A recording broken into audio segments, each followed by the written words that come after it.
This is our ethics focus session. This is ethics amendments, safety reporting, and how we respond to requests for information for amendments and safety reporting.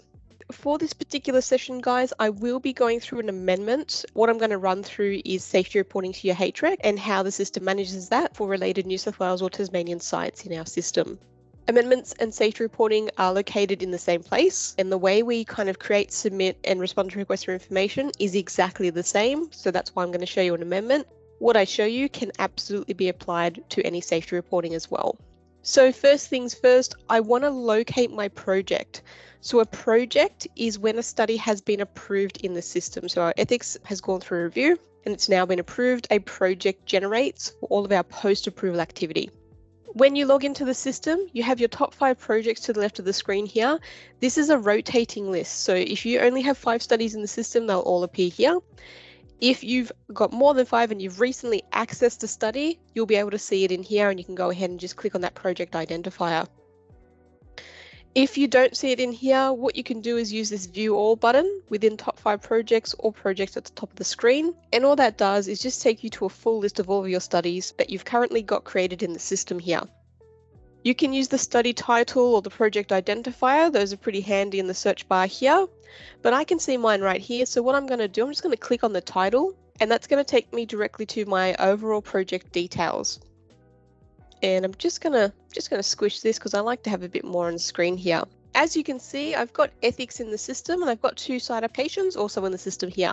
Anyone with edit access or edit and submit access, as well as the coordinating principal investigator, will be able to create and edit the amendments or safety reporting. Only the coordinating principal investigator and anyone delegated submit access will be able to submit these amendments or safety reports. Easiest and quickest way to access our project, because we want to go ahead and make sure we can go and submit those amendments or safety reporting, is by clicking on the identifier here. From here, really nice and easy. I know it looks like there's a bit on the screen here, but what we do is forms. So safety reporting and amendments are forms in the system for our post-approval activities. Some created here, but if you were initially getting in the system, this would be completely blank. This new form button that's in the top right hand corner would be directly in the middle of the screen here. Once you start creating amendments or safety reporting, your new form button is in the top right hand corner, and I can go ahead and click on that. And I've got the option to create an amendment for the study or report different types of safety reporting, so serious breaches or significant safety issues. As you can see, there's 2 types of safety reporting. Let's go through our SSI first, and we'll have a look at this form. So I'm just clicking on it to get in there. So an SSI could adversely affect the safety of participants or materially impact on the continued ethical acceptability or conduct of the trial in various ways, such as a urgent safety measure, so a USM, temporary halt of a trial for safety reasons, or early termination of a trial for safety reasons.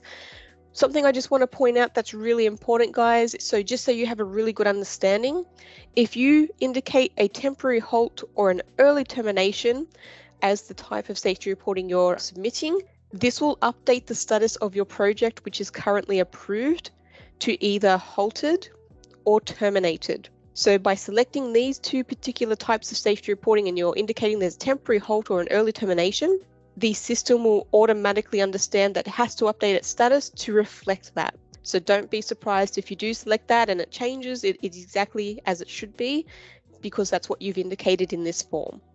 I'll just quickly go over the screen here. We're not going to submit a safety report today, but I just touch what we've got on the screen here. So we've got basic project details, the HREC reference here. So that's just a unique ID there. We know who the HREC is, CPI details, sponsor if they're indicated there, when the issue occurred, is it an initial or a follow-up, and what type of safety issue is it here. You also have options to upload documents, so you can add documents as appropriate. So I'm just going to go back out of that, and I want to now touch on the serious breach notification before we have a look at our amendment and get into that.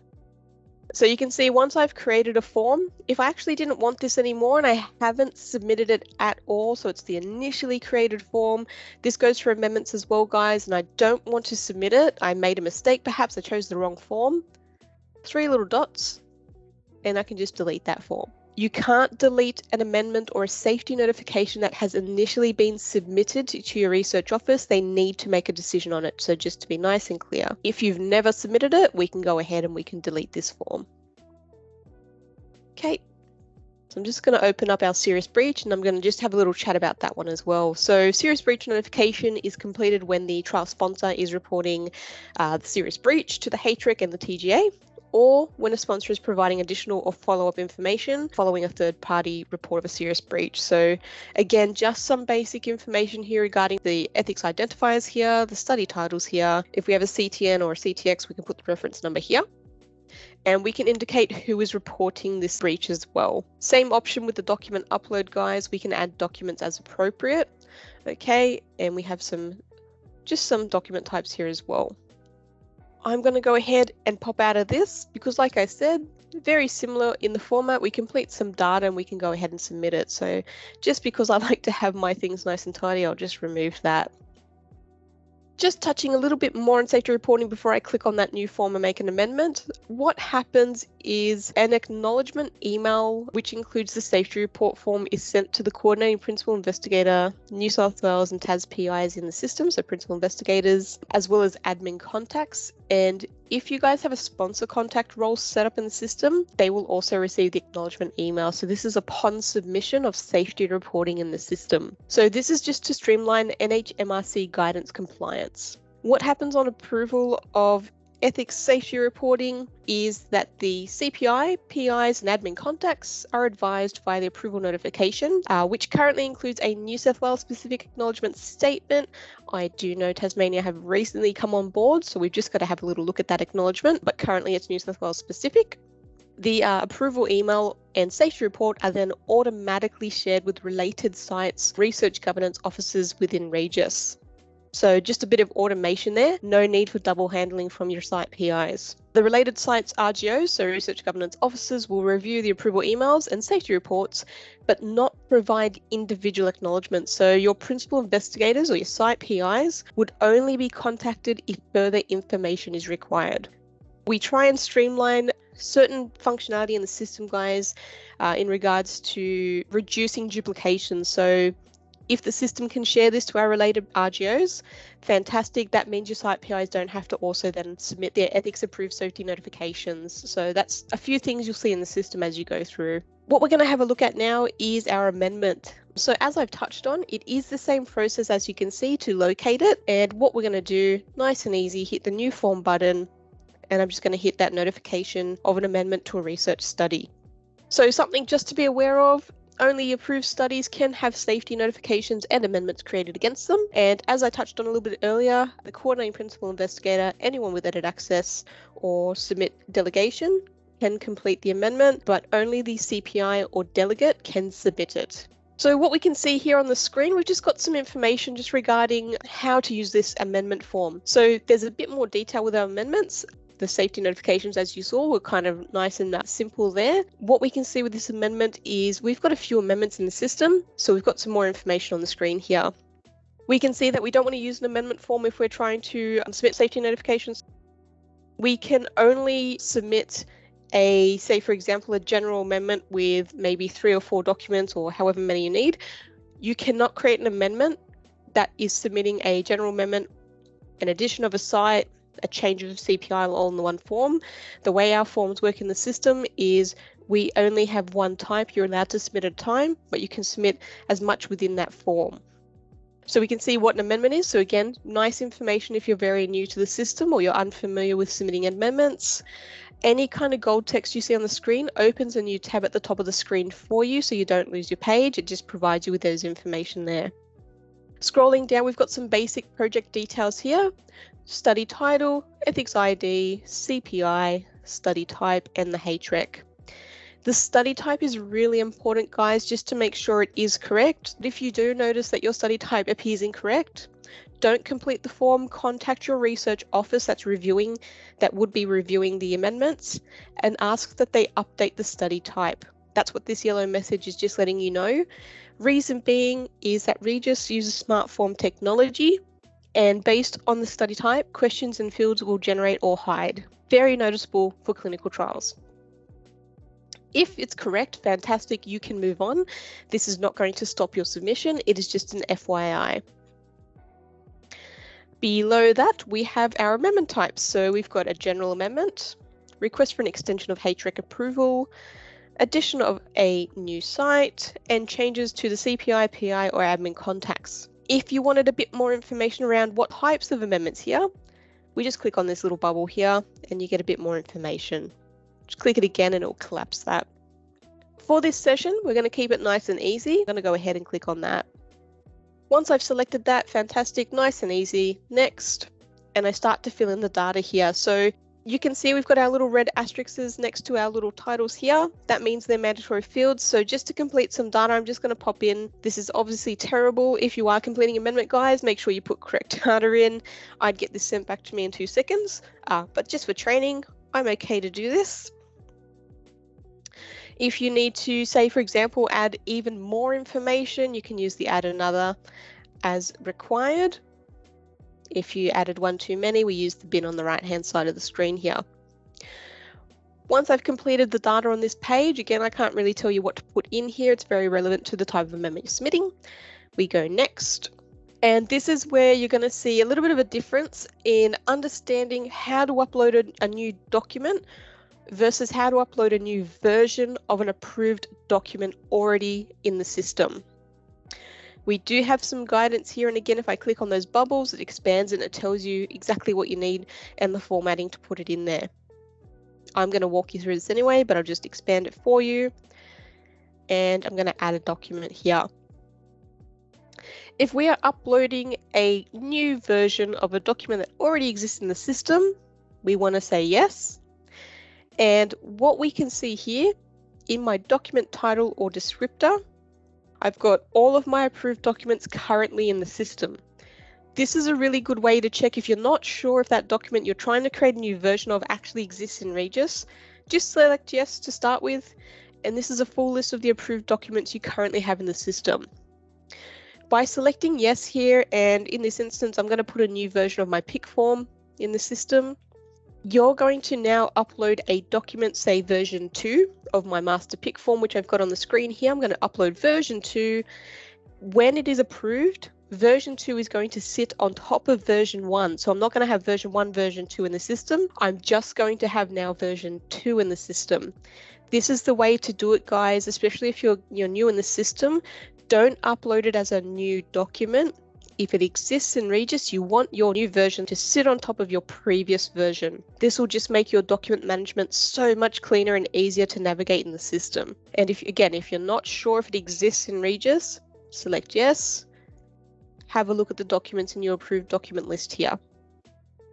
I've got my document I've selected. I'm putting version 2 in the system. If you wanted to, guys, at this point, you could absolutely actually rename the document too. So maybe I forgot to say master training PIC form. I want it to say training now. You can do that. Once this is approved, that's what it's going to look like moving forward. If you had abbreviated it and you said just master PIC form V1 to start with, 1 March 23, you have the chance to fix that here. If you want it to look just a little bit neater. Let's just keep it simple. I'm just going to put it March 2, keep it nice and neat for myself. So all I'm doing is I'm renaming the document if I wanted to, or I'm just updating the document version and date to match the footer of the document now. So I've made changes to it. It's version 2. I did it on the 2nd of March. So I'm pretty much making sure the version and date match the footer of my document. Because I have mine just to the side, I'm going to go ahead and I'm going to pop my clean document just here. So this is our clean document. It's not the tracked copy yet. We're putting our version 2 clean copy in because when our documents are approved, guys, your research office isn't or shouldn't be really approving your tracked copies. They should be just approving your clean copies here. So we've got our clean version here. I want to add my tracked copy. I want my research office to easily see what I've made changes to. So add document. Your tracked copy will always be a brand new document in the system. So yes, you can say that it's not a new version. And you can see I don't have a drop down. Okay, so I've got to manually pop that in now because this is a brand new document. My research office has never seen this document before. So what I'm going to do, I'm just going to make sure as well that it's nice and clear this is my tracked copy. I'm just going to put TC in. If you like, you can say, look, it's tracked. or tracked copy, whatever you want to put in. For me, I'm just going to put TC. Document type, you can match it to the participant consent form. In this instance, I've got here. I do think we also have a change tracking option as well. You can absolutely use that too, whatever you prefer. I'm just showing you what's in the system. You don't have to do exactly what I'm putting in here for my naming conventions or the document type. Obviously, it's relevant to yours. I'm just going to keep my little OCD happy and put this as participant consent form. And I'm just going to make sure I also put my tracked copy document in. So guys, it's really important if you do make changes. This is just a rule of thumb, guys. Just make sure you have a tracked version available. This is 9 out of 10 times, if people do send just the clean version, you're going to get it back. You're going to get it sent back. You're going to have to create that tracked copy so your research office can clearly see what exactly has been updated within your document there. If you needed to add further documents, guys, you just use the Add Document button, add it as necessary. If you've added one too many, we just go ahead and remove it using that red bin icon. I've got my document here. I'm pretty happy with this, so I'm just going to go next. If I was not the coordinating principal investigator or anyone delegated with submit access, what I would do is hit save in the top right-hand corner at this point. And I would notify the coordinating principal investigator or anyone with delegate submit access that it's ready for submission. What I'm going to do is, I'll quickly touch on this before I do that, is this is just letting us know that for general amendments, when we submit it, because that's the type of amendment we're submitting, it's going to take us back to our forms page. We've got a form ID. I'll touch on that just when we go back to that page, but that's because we have site general amendments in the system, and this is very important, this form ID. What we can see here as well is if this particular general amendment, and I'll hit submit while I say this, so if this particular general amendment has any effect for the related sites, they will need to submit a site general amendment referencing this particular amendment in the system. So again, ethics is in REGIS. We can have that automation where documents will be automatically shared with related sites as appropriate. And this is an instance of that. So nice and easy, we just submitted this particular amendment and I can see it's in the status of submitted. We've got this unique form ID that is created upon creation of our form, and that's what the previous page was talking about. So if I am the CPI and I need my related sites to then amend a document because I've updated a master document that affects their site documents, I would just let them know this is the form ID they will need to use when submitting a site general amendment in the system. If you're coming to the governance sessions, this will make a lot of sense because you'll be able to see it in action. What happens at this point now, guys, is that it is submitted to the reviewing research office. They will have a look at it. If further information is required, an email will be sent to the CPI and admin contacts in the system, identifying what needs updating or amending in order to be approved. What I'm going to just kind of quickly touch on is automation in the system to the research governance office. So I want to talk about certain ethics approvals and noting. If there is a change in CPI or HREC extension and they are submitted to ethics and approved within the system, the new CPI details and new HREC expiry dates are automatically updated across all related sites in REGIS. When the change of PI amendment, so change of principal investigator amendment, is submitted to ethics and they note it, the system manages the information, and what it does is it shares that HREC approval and approved documents with the required research governance office, so they're individually notified. What that means is if a change of PI is submitted via REGIS from ethics, the site PI does not need to submit that as a new amendment, so again reducing duplication and having that automation in the system. What we're going to look at next, guys, is responding to requests for information. So what I'm going to do, I'm just going to pop over an email example for you guys of a request for information coming back to the CPI. So what we can see here, basic study details, we can see it's the form ID, and we can see that it's been reviewed, our amendment, but more information has been required. This is the information required. Hopefully your research office is a little bit more clearer, telling you exactly what needs to be amended or uploaded or such in order for the amendment to be approved. What we can see here is that it's saying the amendment is unlocked, so pretty much it's become editable. It's in this status. You don't have to create a brand new amendment form. If you have a request for information for ethics, your amendment becomes editable again. We've got a quick reference guide here. Got some handy links that will take you to the project details section. We're already in form, so I won't click it, guys, but it'll just take you to the project details section and you click the forms header. This just lets you know what to expect upon review and after a decision's been made, and how you can track your amendment through the system here. So we've had our information request, and we can see this is the information required, and that was the form ID that was in that email notification, just an FYI, guys, because obviously you'll have a few here. That's what you want to find. It's also handy, the status is in the system. It's an easy kind of overview to say, okay, this one's approved, that's been submitted, so it's still under review. This one has come back to me. So nice and easy, we click on it, and what it's going to do, it's going to take us directly into that form. So it's going to be editable. Okay, so we just go next. We'd make any changes, so you can see I was a little bit more detailed here setting this up. So more info here as requested. So if someone the research office had requested you put a little bit more information there, that's what you would do. If I need to amend a document, okay, no worries. For example, maybe I forgot to put a updated contact detail in my participant information consent form. What I'm going to do, guys, I'm just going to remove the electronic file. Do not remove the whole row. Very unnecessary, and I'm very passionate about this. You don't have to undo all that work you've done. If you are purely amending the document, we hit the little X next to electronic file name. I have one ready on the side here. We then pop it over. Okay, that's the amended document there. I've just updated it to 2.1, guys. If you're making a minor edit and it doesn't need a version update, you could possibly just leave it at the previous version if it's something as simple as maybe you forgot the footer update. So don't think you have to do the versioning like me either. If you do versions 2 to 3, that's fine. I've had this question before. Please don't take my versioning as the way you should be versioning. Do it as you see fit. If you do make any changes to the footer of the document and you have updated the version and date, make sure it reflects just in the document title, because you want these to match. This is what's going to be approved in the system and what it's going to look like when you search for it. So that's why it's really important. Same thing below. I'm not going to remove the entire row. I purely amended the document. So X, my little track copy here. And again, just making sure I amend this as well. If you are asked to remove the entire document to re-upload an amended document, that's incorrect. You don't need to do that. The only reason I would think you would remove a document is if it was incorrectly submitted or has no relevance to the amendment.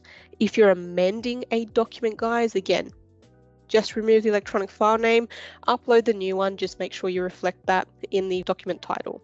Once that's all done, we just submit that. So pretty straightforward. You've just created an amendment. If you've been asked to provide information, it's the same thing. You go back into it and you edit what you need to. There's nothing too fancy about it. You just get back in there. You can see the status isn't submitted because you were asked to provide information. It is now information provided. And that's exactly what we want to see.